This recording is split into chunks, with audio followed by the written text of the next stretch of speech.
Donald Trump landing himself in the middle of media jabs is about as surprising as a Florida thunderstorm, inevitable, loud, and usually followed by a flood of memes. This time, it was his now infamous Oval Office showdown with Ukrainian President Volodymyr Zelensky that had the internet clutching its popcorn. And when there's political absurdity afoot, you can bet Jon Stewart isn't far behind, ready to serve up a 5-star takedown with a side of biting sarcasm. The best part? Stewart delivered his critique with the precision of a stand-up comic with the wildest analogy you can imagine. Trump definitely can't let this one slide. And trust me, this is the best this narrative can get. Jon Stewart, Trump's heel turn and the New World Order. Picture this: the arena is packed, the crowd is buzzing, and America's geopolitical credibility is teetering on the ropes. Enter Donald Trump, strutting into the ring, not as the flag-waving, America-first strongman he once claimed to be, but as a villainous heel, aligning himself with Russia's Putin while snubbing Ukraine's Zelensky. If it sounds like a professional wrestling storyline, that's because, according to Jon Stewart, it basically is. Stewart, known for his razor-sharp satire, wasted no time in dismantling Trump's latest political theatrics. He framed Trump's pivot towards Putin as a shocking heel turn, a moment in wrestling when a beloved hero betrays their fans. The audience of American democracy, much like confused wrestling fans, was left wondering where their allegiances truly lie. And Jon Stewart is not one to mince words, even when he made the comparison live on TV. With the US stumbling through another chapter of its political saga, filled with shaky alliances, over-the-top speeches, and dramatic heel turns, Stewart's analogy hit harder than a steel chair to the back. The whole system is a spectacle, where politicians play their roles, alliances shift unpredictably, and the public is left wondering if anything happening on stage is real. But it doesn't stop with American politics. International relations, especially in the wake of ongoing conflicts, have started to resemble a scripted pay-per-view event. World leaders enter and exit the ring, some playing the hero, others the villain, while the audience, which happens to be the global public, watches in a mix of amusement and disbelief. So, let's break it down. How did bipartisanship, diplomacy, and even cultural battles turn into a glorified WWE storyline? And why does this comparison make so much sense? One of the biggest myths in American politics is that bipartisanship still exists. If it does, it's about as real as a wrestling feud, loud, dramatic, and designed to keep the audience invested, but never quite what it seems. Politicians love to claim they're working together for the good of the people, but when the cameras turn off, they retreat to their respective corners, waiting for the next opportunity to body slam the opposition. Stewart's comparison points to how this act plays out repeatedly. One day, a senator reaches across the aisle in the spirit of unity. The next, they're cutting a fiery promo about how the other side is ruining the country. The idea of a long-term, functional, bipartisan relationship is about as likely as a wrestling partnership that doesn't end in betrayal. If American politics is a scripted match, then international diplomacy is its own chaotic pay-per-view event. The ongoing conflict between Ukraine and Russia, for instance, plays out in the media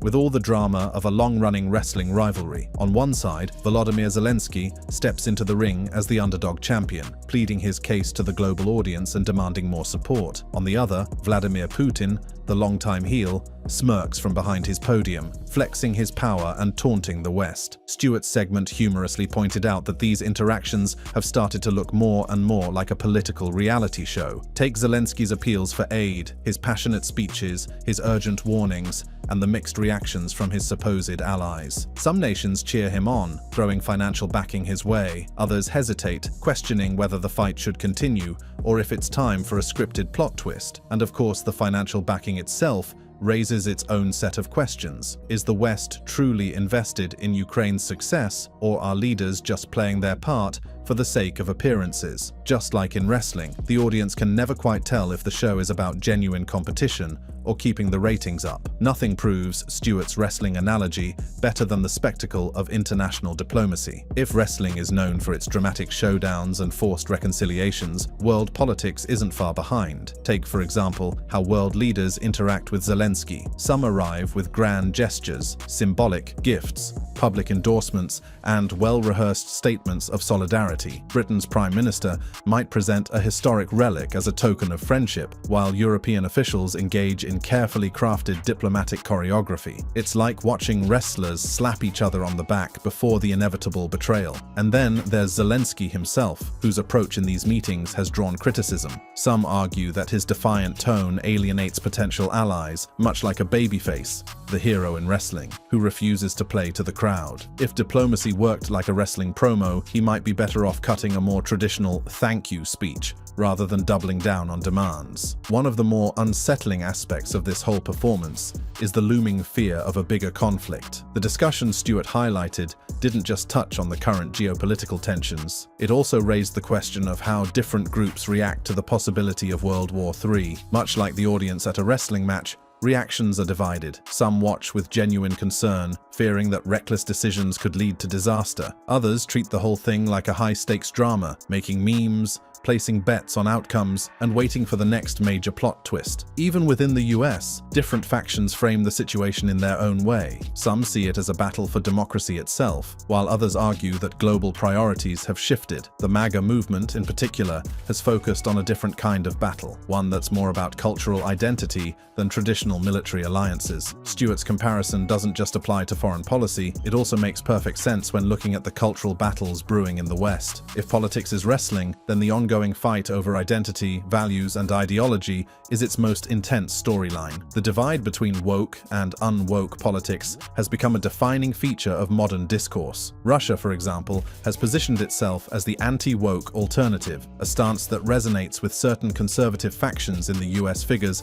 like Steve Bannon have latched onto this, using it as a rallying point to challenge traditional Western alliances and push a populist agenda. This shift means that political loyalty is no longer just about left versus right. It's about which version of civilization you align with. In one corner, traditional European values and democratic institutions. On the other, nationalist movements that reject globalism and embrace cultural conservatism. The fight is bigger than policy. It's a battle over identity, and everyone wants to book the main event. But something is still not clear enough. What must have led to Stewart's comparison? Continuing from our previous discussion on the theatrical nature of modern politics, the recent Oval Office meeting between President Donald Trump, Vice President J.D. Vance, and Ukrainian President Volodymyr Zelensky on February 28, 2025, serves as a prime example. This encounter unfolded like a dramatic scene, highlighting the complexities and tensions in international relations. The meeting was intended to strengthen ties between the United States and Ukraine, focusing on discussions about the ongoing conflict with Russia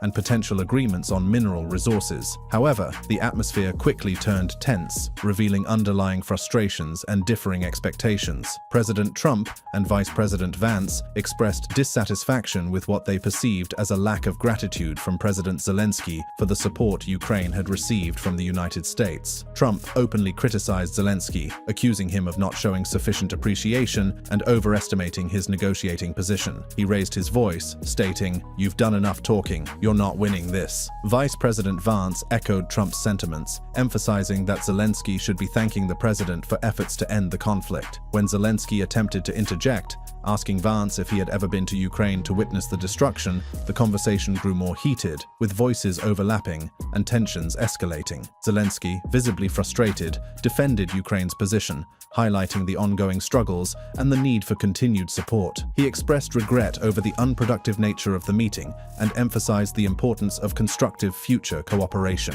In a subsequent address to the Ukrainian people, Zelensky called for clear communication between the US and Ukraine, reiterating Ukraine's commitment to peace and proposing a halt to combat operations if Russia reciprocates. The meeting concluded abruptly, without a clear resolution, and without the anticipated signing of the Ukraine-United States Mineral Resources Agreement. This incident marked a significant moment in US-Ukraine relations, as it was the first time a sitting US president had publicly confronted a visiting head of state in such a manner. In the days following the meeting, the Trump administration suspends all military aid to Ukraine, a move that deeply frustrated Ukrainian communities, particularly in places like Houston. Community leaders expressed their disappointment, arguing that the US was abandoning its principles and leaving Ukraine vulnerable to Russian aggression. This incident obviously reveals the challenges in diplomatic relations and the importance of mutual respect and understanding. Here is exactly what Stewart meant when he likened political interactions to scripted performances, with leaders playing roles that may not always align with the expectations of their counterparts or the public.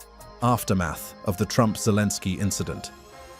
Well, I just think he should be more appreciative because this country has stuck with them through thick and thin. We've given them much more than Europe, and Europe should have given more than us because, as you know, that's right there. That's the border. Just as you'd imagine, this Trump-Zelensky incident, which occurred on February 28, 2025, quickly became a focal point of global attention. The confrontation, marked by raised voices and sharp exchanges, sparked widespread reactions across social media platforms and prompted swift responses from European leaders. News of the contentious meeting spread rapidly online, with hashtags like #Oval Office Showdown and #Trump-Zelensky Clash trending on X. Users expressed a mix of shock, dismay, and humor, sharing memes and commentary that highlighted the unprecedented nature of the diplomatic spat. BuzzFeed captured the public sentiment, noting that while the term unprecedented has been frequently used in recent years, this particular incident truly embodied the word's meaning. Political analysts and commentators took to various platforms to dissect the implications of the meeting. Some criticized President Trump's approach, arguing that publicly berating an ally could undermine international alliances. Others supported the president's stance, suggesting that it was time for allied nations to show more appreciation for US support. The polarized reactions revealed the complexity of international diplomacy in the digital age, where public opinion can be both swift and divided. The abrupt suspension of US military aid to Ukraine following the Oval Office incident sent ripples through European capitals. European Union leaders convened emergency talks in Brussels to address the emerging security challenges posed by the US policy shift. European Commission President Ursula von der Leyen emphasized the urgency of the situation, stating that Europe must adapt to new security demands in light of the changing US stance. The discussions focused on increasing defense budgets and enhancing military capabilities to ensure the EU could independently manage its security. This move was seen as a significant step towards reducing reliance on US military support and asserting Europe's strategic autonomy. However, internal divisions within the EU, particularly from countries like Hungary and Slovakia, presented challenges to a unified response. French President Emmanuel Macron and German Chancellor Olaf Scholz expressed their continued support for Ukraine, emphasizing the importance of solidarity in the face of external aggression. They also highlighted the need for diplomatic efforts to de-escalate tensions and pursue a sustainable peace in the region. Additionally, UK Prime Minister Rishi Sunak criticized Donald Trump's treatment of Ukrainian President Volodymyr Zelensky, calling it wrong and diplomatically damaging. Sunak argued that berating an ally in such a public and confrontational manner weakened trust among Western nations and could embolden adversaries like Russia. Also, Canadian Prime Minister Justin Trudeau reaffirmed Canada's steadfast support for Ukraine. Trudeau emphasized that Ukraine's struggle for democracy, freedom, and sovereignty is a cause that resonates globally, underscoring Canada's commitment to standing with Ukraine in its defense against aggression. Beyond words, Trudeau backed his stance with concrete actions. In the days following the Oval Office clash, Canada announced additional military and humanitarian aid for Ukraine. Reports indicated that this package included further deliveries of defense equipment, financial support, and a commitment to continue training Ukrainian soldiers. This move sent a strong message. Even if the US was reconsidering its position, Canada was doubling down on its support. Trudeau also reaffirmed Canada's commitment to sanctions against Russia, ensuring that economic pressure remained in place. In doing so, he positioned Canada as a reliable ally, stepping in to reassure Zelensky and counterbalance the uncertainty caused by Trump's rhetoric. In addition to supporting Ukraine directly, Trudeau took on the role of a diplomatic bridge builder, with European leaders like Rishi Sunak and Emmanuel Macron also expressing concerns about Trump's handling of Zelensky. Trudeau worked alongside them to reinforce a united Western front. This unity was particularly important at a time when questions were being raised about NATO's cohesion. By reaffirming Canada's unwavering support for Ukraine, Trudeau helped stabilize the narrative, preventing Trump's skepticism from causing deeper fractures within the alliance. Trudeau's reaffirmation of Canada's support for Ukraine sends a strong message not just to Kyiv, but to the world. It signals that even amid shifting US policies, there are still Western Western allies committed to standing by Ukraine. It also highlights the growing diplomatic divergence between Canada and Trump's America. If Trump's foreign policy leans toward isolationism and transactional diplomacy, Trudeau's approach reflects a more traditional, alliance-driven model. This could set the stage for future tensions between the US and Canada, particularly if Trump continues to challenge NATO's role or shift US foreign policy away from multilateral commitments. Additionally, this sharp exchange between Trump and Zelensky sparked a divided response from US lawmakers, with reactions largely falling along party lines. As expected, many Republicans defended Trump's assertiveness, arguing that the US had already provided significant aid to Ukraine and that it was fair to expect more gratitude and accountability. Some GOP lawmakers emphasized that Trump's demand for acknowledgement was about ensuring American interests were respected, rather than signaling a withdrawal of support. Senator J.D. Vance, who played a key role in the meeting, doubled down on his remarks that Zelensky should be more appreciative of US support. Other Republicans echoed this sentiment, asserting that Trump's handling of the conversation was a necessary correction to an overly dependent relationship between Ukraine and the US. Meanwhile, Democrats widely condemned the confrontation, calling Trump's behavior diplomatically reckless. They warned that his combative approach risked weakening Ukraine's position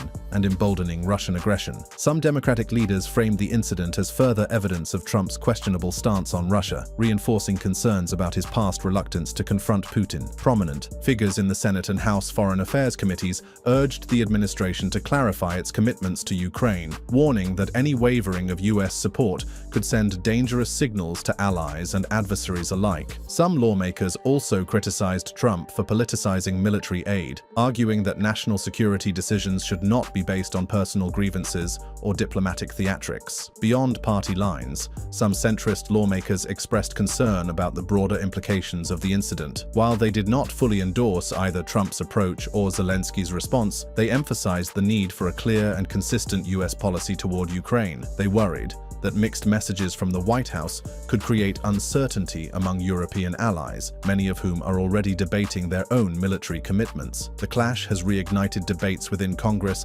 about future aid packages for Ukraine. Some lawmakers are pushing for new conditions on aid, while others insist that the US must maintain a firm commitment to Kyiv to deter further Russian aggression. However, in response to the suspension of aid and the international reactions, President Zelensky proposed a peace plan to end the ongoing conflict. He expressed readiness to work constructively under President Trump's leadership and sign a deal granting the US access to Ukraine's mineral wealth. Zelensky emphasized Ukraine's commitment to peace and willingness to negotiate, aiming to secure both national sovereignty and economic stability. While all these are going on, Conan O'Brien abruptly joins the League of People to express satirical takes on the incident, gracing the crowd with his entertainment approach. At the 97th Academy Awards, host Conan O'Brien delivered a sharp quip that resonated beyond the glitz of Hollywood, subtly addressing the political climate of the time. As the film Honora garnered multiple accolades that evening, O'Brien remarked, "Honora is having a good night. 2 wins already. I guess Americans are excited to see somebody finally stand up to a powerful Russian." This comment drew immediate reactions from the audience, eliciting both gasps and applause. The timing of O'Brien's joke was particularly poignant, coming just days after the Oval Office incident. O'Brien's jest was perceived as a subtle critique of President Trump's perceived rapport with Russian President Vladimir Putin. But if there's one thing Donald Trump has mastered beyond real estate, reality TV, and politics, it's his uncanny ability to dominate headlines, whether as the internet's favorite or least favorite talking point. And for those familiar with his history, Stewart's analogy isn't an isolated jab. In fact, this is just one of many times comedians have taken aim at Trump on live TV. Jon Stewart's previous criticisms of Donald Trump. As earlier established, Donald Trump has never been one to shy away from controversy, but his praise for Russian President Vladimir Putin in the midst of the Ukraine conflict was a moment that left many people, including Jon Stewart, completely baffled. In one of his sharpest critiques yet, Stewart described Trump's comments as "f***ing bunkers," summing up the sheer disbelief many felt about the former president's remarks. The controversy began when Trump, in an interview, openly admired Putin's strategy, calling his decision to send troops into eastern Ukraine a genius and praising the Russian leader as savvy. While world leaders were condemning the aggression and preparing sanctions, Trump took a different approach, one that many found alarmingly out of touch with the gravity of the situation. Stewart, known for his no-nonsense approach to political absurdities, did not hold back. He tore into Trump's remarks, highlighting the bizarre and dangerous implications of an American leader praising an authoritarian figure who had just launched an invasion. In his classic mix of humor and outrage, Stewart pointed out the absurdity of a former US president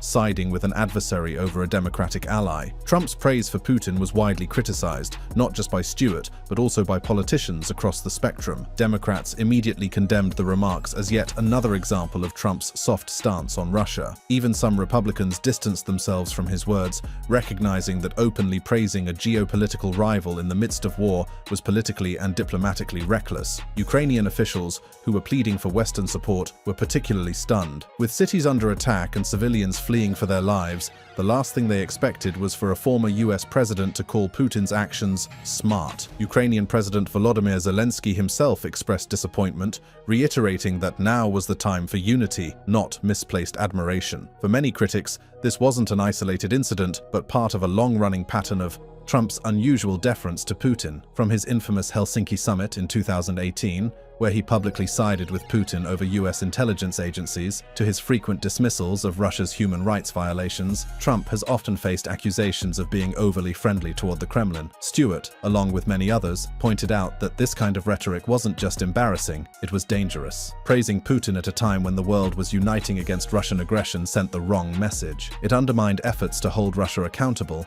and suggested to autocrats around the world that they could act with impunity. Stewart's blunt reaction captured what many Americans and global observers were thinking. In times of crisis, words matter. Leaders set the tone for how conflicts are framed and understood. By calling Putin's aggression genius, Trump didn't just make an offhand remark. He shifted the conversation in a way that many saw as legitimizing one of the most significant threats to global stability in recent years. Another epic moment where Stewart threw jabs at Trump was during a time when the press noticed some weirdness in how Trump shook hands with other world leaders. In December 2024, during a visit to France for the reopening of Notre Dame Cathedral, President-elect Donald Trump once again drew attention, not for his diplomatic engagements, but for his unconventional handshake style. Known for his forceful and often awkward handshakes with world leaders, Trump's recent interactions provided ample material for comedians and commentators alike. Among them, Jon Stewart seized the opportunity to lampoon Trump's peculiar greeting habits, describing them as f***ing weird. During his show, Stewart aired a montage showcasing Trump's interactions with figures such as French President Emmanuel Macron and Prince William. The footage highlighted Trump's exaggerated and erratic handshake techniques, prompting Stewart to quip, top down, up down, bottom, side to side, grab it, hit me on the flippity. This satirical commentary underscored the oddity of Trump's approach to a simple gesture of diplomacy. Trump's handshake style has been a topic of discussion since his initial foray into international politics. Observers have noted his tendency to assert dominance through prolonged and vigorous handshakes, often leaving counterparts visibly uncomfortable. For instance, during a previous meeting with Macron, the two leaders engaged in a notably intense handshake that lasted several seconds, each seemingly unwilling to be the first to let go. Such instances have fueled speculation about the psychological underpinnings of Trump's behavior, with some suggesting it reflects a desire to project strength and control. Stewart's critique extended beyond mere mockery of Trump's physical interactions. He also addressed the broader implications of these behaviors on the international stage. By highlighting the awkwardness of Trump's handshakes, Stewart drew attention to concerns about the president-elect's diplomatic demeanor and its potential impact on foreign relations. In the realm of international politics,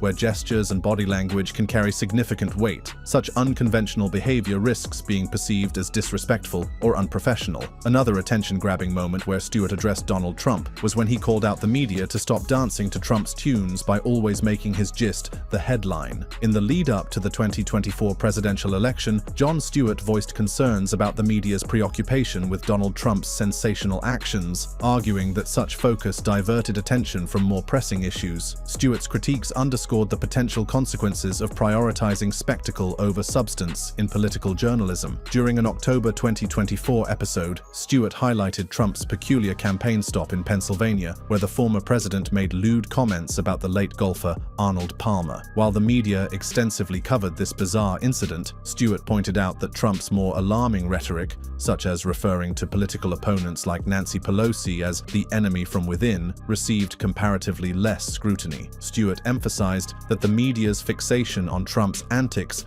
overshadowed discussions about his divisive language, which posed genuine threats to democratic discourse. Stewart's critique extended to the media's portrayal of Trump's campaign rallies. He noted that while outlets focused on the outrageous performances of individuals like comedian Tony Hinchcliffe, who made offensive jokes at a Trump rally, they often glossed over the broader, more concerning themes of Trump's events. Stewart argued that the real issue lay in Trump's dark, apocalyptic vision for America, which warranted deeper analysis and discussion. This pattern of emphasizing the sensational over the substantive is not new. Stewart has previously criticized the media for amplifying Trump's more absurd behaviors, suggesting that such coverage distracts from critical policy discussions and the potential implications of Trump's rhetoric on societal divisions. By focusing on the spectacle, the media risks neglecting the underlying issues that affect citizens' daily lives. However, Jon Stewart is not the only comedian to fall under the category of the few who unapologetically call Trump out. The popular Saturday Night Show's comedian Jimmy Kimmel also has quite the reputation for publicly mocking Trump. Some time ago,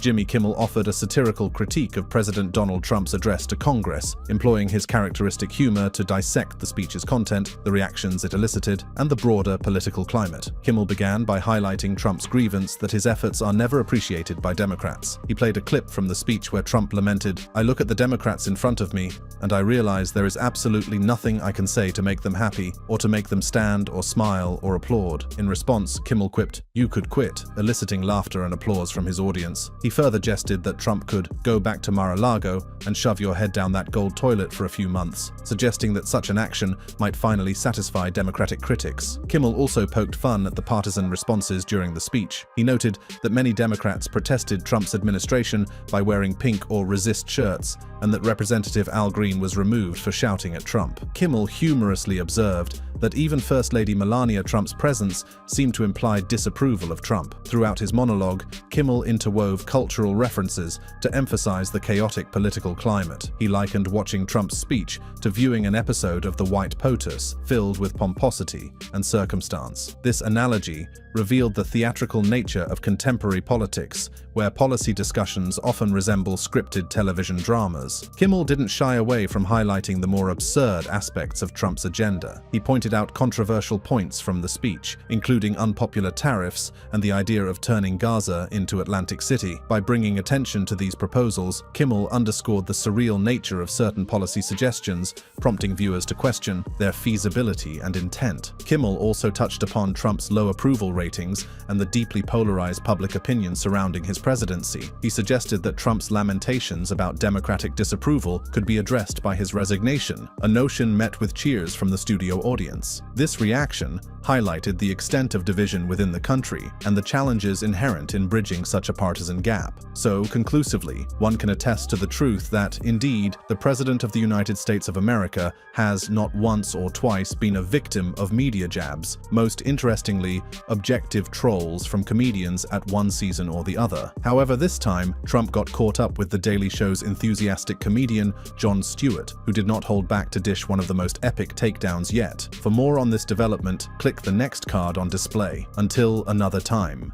The stock market is crashing, investors are panicking, and Donald Trump is losing it. His second term was supposed to be about restoring America's economic dominance, but instead it's chaos, and he's blaming everyone but himself. With tariffs sparking a global trade war and the markets spiraling, Trump's frustration has reached a boiling point. He's lashing out at Canada, Mexico, and China, accusing them of abusing the US and draining its wealth. Canada's been very abusive of the United States for many years. But the real question is this just another Trump power move, or is he pushing the economy toward disaster? Let's break it all down. Trump's public outbursts.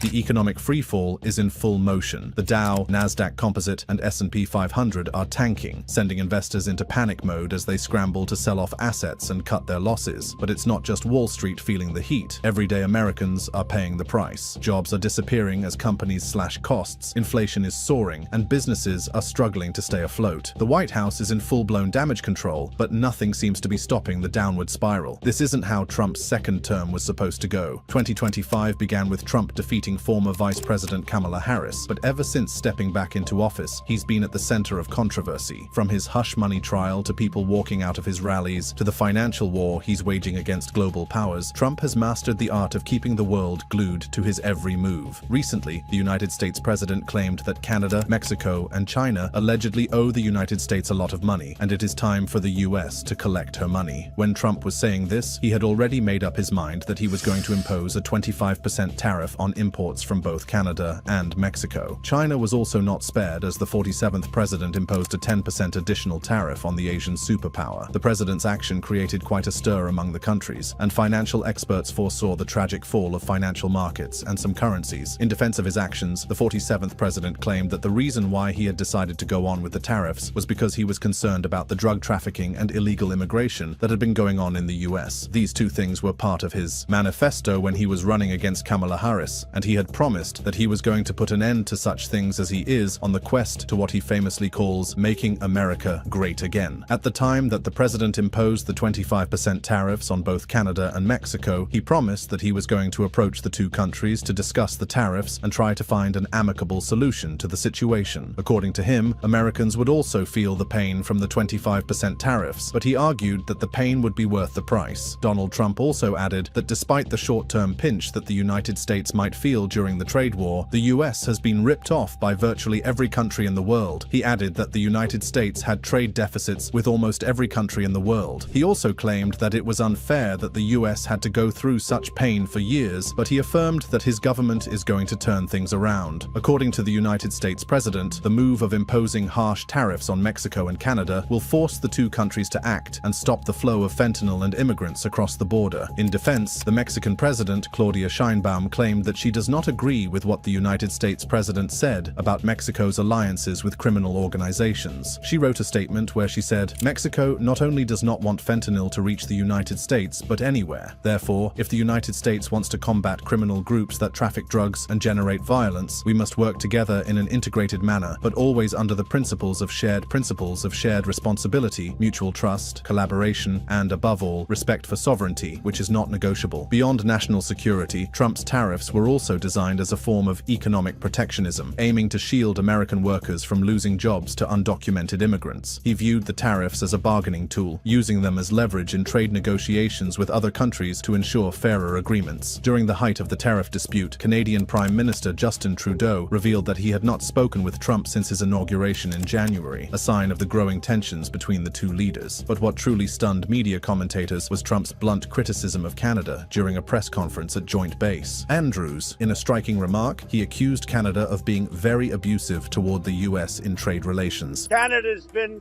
very abusive of the United States for many years.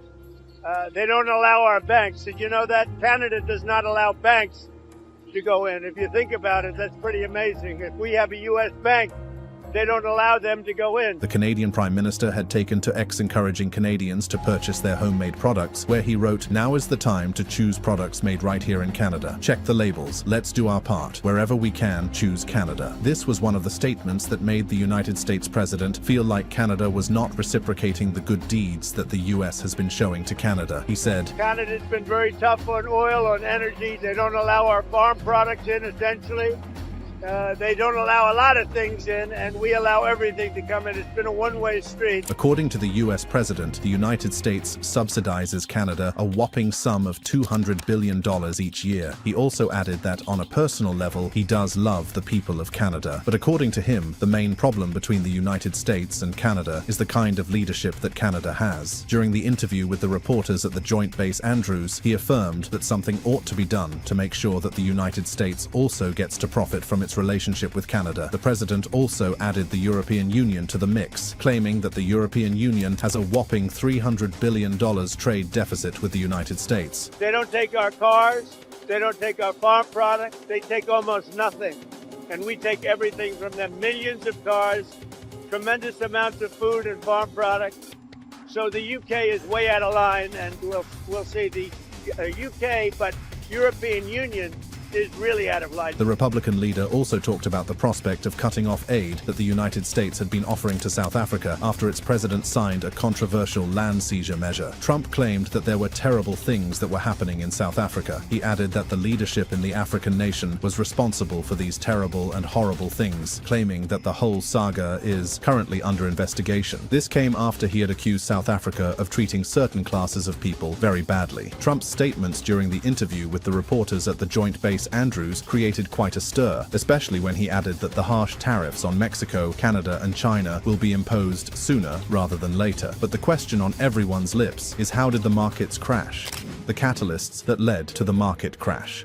During the morning hours of Tuesday, March 4, 2025, Trump decided to make good on his threats. This came after the United States made a statement on Truth Social on Thursday, February 27, 2025, saying, "Drugs are still pouring into our country from Mexico and Canada at very high and unacceptable levels. We cannot allow this scourge to continue to harm the USA, and therefore, until it stops or is seriously limited, the proposed tariffs scheduled to go into effect on March 4th will indeed go into effect as scheduled." The immediate market reaction was brutal. The moment Trump made this declaration, investors panicked. The Dow Jones dropped 0.45%, the S&P 500 slid 1.59%, and the Nasdaq Composite took a staggering 2.78% hit, all in a single day. Whispers of impending financial disaster began spreading, with traders fearing an all-out trade war that could wreck the US stock market and drain investors' pockets. Meanwhile, savvy traders saw an opportunity, preparing to profit from the volatility. But the confusion didn't end there. In his first cabinet meeting on February 26, 2025, Trump hinted that the tariffs on Mexico and Canada wouldn't take effect until April 2nd, leaving many to believe there would be room for negotiations or even a delay. However, just one day later, Trump dropped a bombshell on Truth Social. The tariffs were happening sooner than expected, and when March 4th arrived, the impact was even more severe than analysts had predicted. The Dow plunged nearly 700 points by the end of the trading day, sparking market-wide panic. Suddenly, the narrative had shifted from speculation to an all-out financial crisis. For those watching closely, it was clear a financial war was brewing. Mexico, Canada, and China, three of America's largest trading partners, didn't take the tariffs lightly. Within hours of the US announcement, China and Canada retaliated with tariffs of their own, targeting key American industries. China announced tariffs on goods such as agricultural imports from the United States, chicken, pork, and beef. Still on the same day, the Canadian Prime Minister, Justin Trudeau, spoke during a press conference where he said that his government will not back down from a fight. Speaking during the press conference, the Canadian Prime Minister said that in 21 days' time, the Canadian government will also impose tariffs on United States products, which would be around 25% tariff on US goods worth $20.7 billion. The thing about this tariff imposed by Canada on US goods is that it only covers 20% of the goods imported from the United States, and the remaining 80% of the goods will be taxed after 21 days. Justin Trudeau directed his remarks toward Donald J. Trump when he said,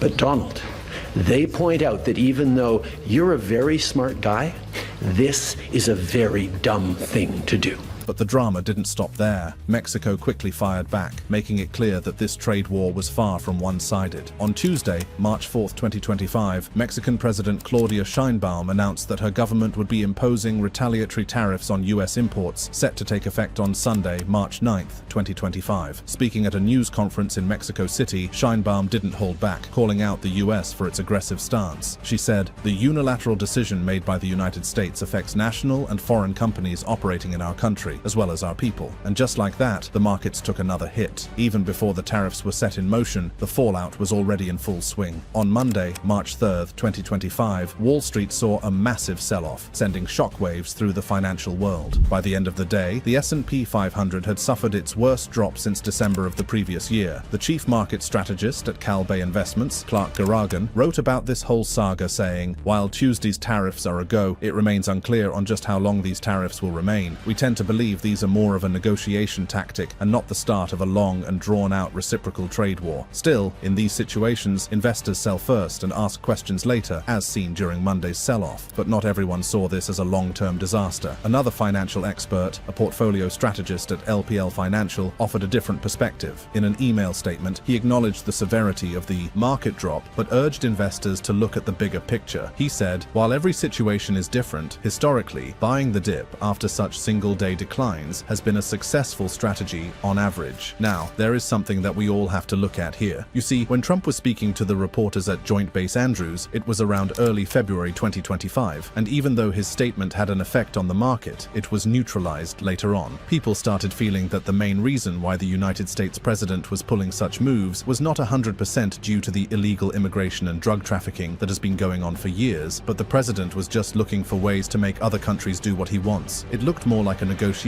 strategy. But one thing that people should understand is that despite the fact that this so-called negotiation strategy might look as if it might just work initially, these kinds of moves often wear off with time, especially if the other party at the other end of the negotiation gets tired of such moves. I mean, we all have elastic limits, and at some point, someone might end up snapping, something that the United States might not like. You might be wondering why it might be tough on the United States, given it is one of the greatest, if not the greatest, superpower in the whole world. You see, the US does rely on imports very much, and some of these imports come from the affected countries, Mexico, Canada, and China. Products as popular as the iPhone are being manufactured in China, and let's just face it, the iPhone is by far one of the most used mobile phones in the United States. The iPhone would also be affected by these new tariffs that were imposed by President Donald Trump, and we are just getting started on the affected products. We should all keep in mind that about 9% of the cars that are being sold in the United States are made in Canada. In addition to that, 14% of the cars that are being sold in the United States are made in Mexico. As a result, big money companies such as Ford and GM will end up being hurt in this so-called trade war that has begun due to the tariffs that have been imposed by the Republican leader. Now, let us all just be a little bit logical here and look at these things the way they are without being biased. The notice period for these tariffs was very short. I mean, such kind of high tariffs should at least be given a long grace period for everyone to get a minute to adjust themselves to the new changes accordingly. You see, building new factories and companies does not take such short periods, and consumers of products such as iPhone, Ford, and GM in the United States will start to feel the pinch almost immediately. There are no new factories to replace the entire supply chain that has just been affected by these new tariffs, affecting both consumers and local businesses in the United States which deal with these products. Financial experts do predict that these tariffs might end up being somewhat beneficial to the United States in the long run, but in the short term, the effects will be more than just devastating. These experts feel like almost everything in the United States will start getting expensive, and people will have suffered a lot in the immediate impact of these tariffs. This entire saga is unfolding at a time when US President Donald Trump, Vice President J.D. Vance, and Ukrainian President Volodymyr Zelensky held a high-stakes meeting at the Oval Office. According to widespread reactions online, the meeting did not go well, especially for Zelensky. One immediate consequence: growing hesitation among European countries when it comes to purchasing US products and services. But behind closed doors, word on the street is that the real reason the meeting went south for Ukraine was Trump's aggressive push to bring the war to an end fast. Insiders suggest the US president was tightening his grip on Zelensky, pressuring him to negotiate with Putin and reach a settlement as soon as possible. For those who do not quite understand how the financial markets work, let us take out our notebooks and learn a thing or two. You see, whenever there is a major news announcement like the new tariffs, or just major news like the meeting at the Oval House, the financial markets tend to become very volatile. As a result, the market ended up having very huge moves, and that is why there was a massive sell-off. At times like these, most investors tend to sell their assets and just try to assess the situation and see how things will go from there so that they can make a decision on which way to go. At the moment, it is very clear that the markets are not very happy with what is currently going on between the United States and the other countries. This is mainly because these countries and the United States are very close trading partners, and such kinds of events are not very good for business. Some traders are trying to go by Warren Buffett's words when he said that people should buy the markets when other people in the market are fearful, but in reality, no one really knows where the market will be heading.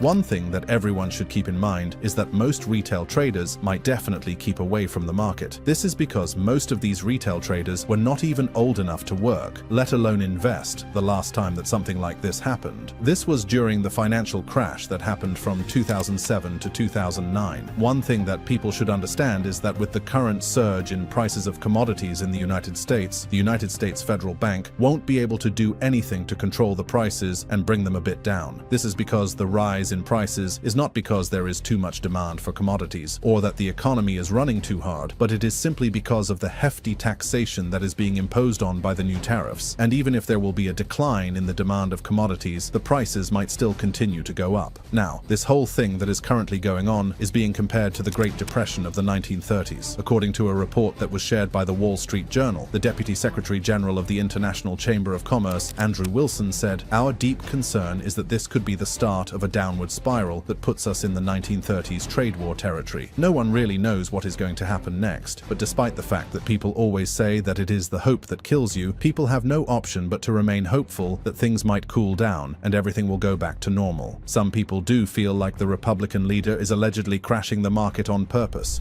Trump is crashing the market on purpose.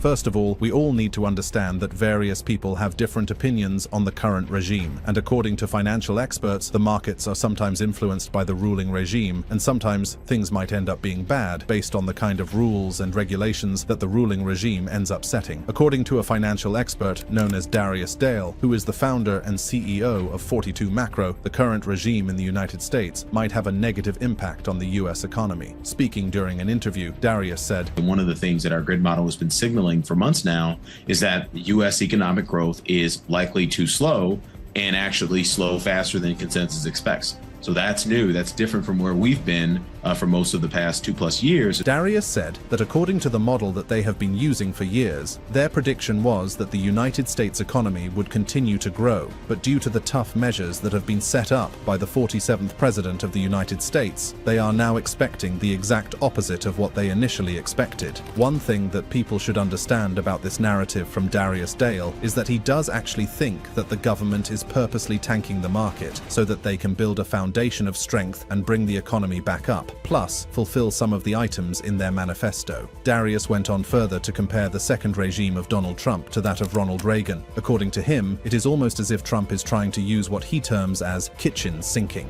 They're essentially trying to transition from a demand-side economy and fiscal policy to a supply-side economy and fiscal policy, and that process could potentially be painful, at least in the short term. And this is exactly what we saw when Ronald Reagan became president. During the early years of Ronald Reagan's presidency, the economy faced striking similarities to what's unfolding in Trump's second term. The S&P 500 took a hit, and the US was pushed into a recession as Reagan implemented his bold economic policies. Reagan's strategy? Kitchen sinking, a high-risk approach of front-loading economic pain to create a foundation for future growth. And now, many believe Trump is following the same playbook, deliberately shaking the markets in an attempt to reset the system on his terms. These kinds of techniques often spark trade war fears because most of the time a plunge in the market is often witnessed. But one thing that people should understand is that all of this is happening because the 47th president has announced that there will be no room for negotiation with Mexico or Canada. The moment Trump returned to the White House, the stock market became a roller coaster. At first, investors were optimistic, hoping for tax cuts and deregulation, but that optimism was short-lived. As soon as Trump started ramping up talk of harsh tariffs and stricter immigration policies,